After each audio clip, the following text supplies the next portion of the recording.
সাবেক প্রধানমন্ত্রী সহ মন্ত্রী, প্রতিমন্ত্রী ও সংসদ সদস্যদের কূটনৈতিক পাসপোর্ট বা লাল পাসপোর্ট বাতিল হচ্ছে। এসব গুরুত্বপূর্ণ ব্যক্তিরা আর পদে না থাকায় তাদের লাল পাসপোর্ট বাতিল করার জন্য স্বরাষ্ট্র মন্ত্রণালয়ের সুরক্ষা সেবা বিভাগ থেকে বহিরাগমন ও পাসপোর্ট অধিদপ্তরকে মৌখিক নির্দেশনা দেওয়া হয়েছে। এ বিষয়ে সুরক্ষা সেবা বিভাগের অতিরিক্ত সচিব মোহাম্মদ আলী রেজা সিদ্দিকী জাগো নিউজকে বলেন, ডিপ্লোম্যাটিক পাসপোর্ট পাওয়ার যোগ্যতা যাদের আছে তারা এখন যদি সেই পদে না থাকেন, বিলুপ্ত হওয়া মন্ত্রিসভার প্রধানমন্ত্রী সহ মন্ত্রিসভার সদস্য, বিলুপ্ত সংসদের এমপি, প্রধানমন্ত্রীর যে উপদেষ্টারা ছিলেন যারা এখন নেই, তাদের কূটনৈতিক পাসপোর্ট বাতিল হবে।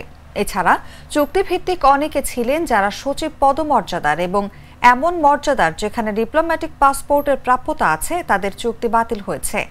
এছাড়া অনেক সচিবকে বাধ্যতামূলক অবসরে দেওয়া হয়েছে।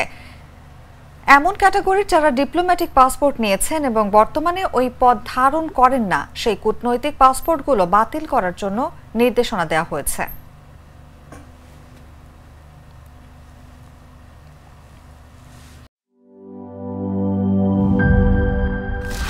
স্যার, ফ্ল্যাটের সবকিছু তো বেস্ট জিনিস অর্ডার করেছেন, এবার কিচেন সিঙ্কটা? বাজারের বেস্ট সিঙ্ক কোনটা? বাংলাদেশে তৈরি বিশ্বমানের আরএফএল কিচেন সিঙ্ক, যা আপনাকে দেয় আজীবন নিশ্চয়তা। 304 ফুড গ্রেড স্টেইনলেস স্টিলে তৈরি, যা নিশ্চিত করে জংবিহীন সিঙ্কের আজীবন নিশ্চয়তা। আরএফএল কিচেন সিঙ্ক, স্বাস্থ্যকর কিচেনের চিরস্থায়ী সমাধান।